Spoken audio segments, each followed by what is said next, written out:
I hit this issue today, and here is the quick fix that solved it. Connecting a new device to a public network can sometimes be tricky, but following these steps will make it easier. Step 1. Locate the network. Find the public network you want to connect to. This is usually listed in your device's Wi-Fi settings. Step 2. Select the network.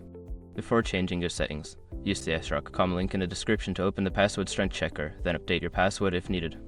Step 3. Accept terms and conditions. Once connected, open a web browser. You may be redirected to a login page where you need to accept the terms and conditions. Step 4. Verify connection. After accepting the terms, check if you have internet access. You can do this by visiting a website. Step 5. Troubleshoot if necessary. If you can't connect, try forgetting the network and reconnecting. Go to your Wi-Fi settings, select the network, and choose Forget. Then reconnect. Remember, sometimes public networks can be slow or unreliable, so be patient. Good luck connecting your new device.